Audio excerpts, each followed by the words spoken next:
देखिए मैं ये कहना चाहता हूं कि इसमें जो ड्रग्स का एंगल है, मैंने उसको पहले भी क्लैरिफाई किया, उसको विकास गुप्ता जी ने कंट्राडिक्ट कर दिया।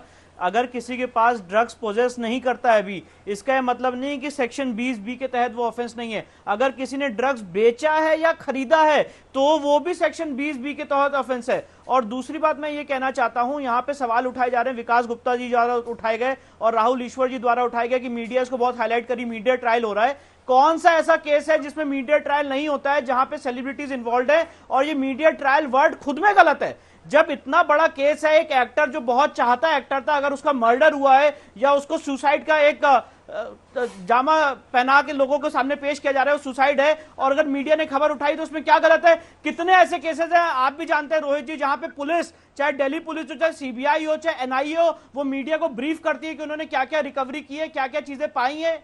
तो ऐसा नहीं, आप नहीं कह सकते कि कोई चीज मीडिया इस बारे में डिस्कस नहीं कर सकती है, बात ही नहीं कर सकती। इसके लिए अगर आप विकास गुप्ता जी यहां बैठे बता दें लॉ में कहां बार है कि वो इन्वेस्टिगेशन जिस दिशा में प्रोसीड कर रहा है सही प्रोसीड कर रहा है कि नहीं प्रोसीड कर रहा है, इसके बारे में मीडिया बात नहीं कर सकती। ये विकास गुप्ता जी बता दें कौन से सेक्शन में लिखा हुआ है कि नहीं बता नहीं बात कर सकती मीडिया। और दूसरी बात, यहाँ पे डिस्ट्रक्शन ऑफ केस प्रॉपर्टी का इश्यू इन्वॉल्व है, सेक्शन 204। एक मिनट मेरे को अपनी बात कंप्लीट कर ले, एक मिनट मुझे अपनी बात कंप्लीट कर लेनी दे, देख मुझे अपनी बात कंप्लीट कर लेनी है। विकास गुप्ता जी, उसके बाद आप बोलेगा।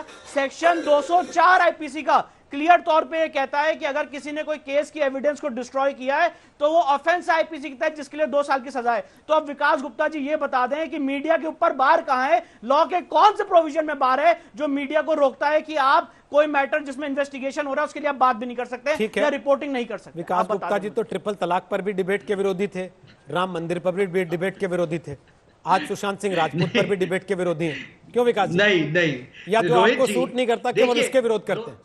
रोहित जी, एक बात है, देखिए कि आप कवरेज करिए, तथ्यों को सामने रखिए, जो चीज सच्चाई में आ रही है, लेकिन आप पूरे देश की एक धारणा, एक ओपिनियन बनाने के पीछे आप गलत कवरेज दिखाएं।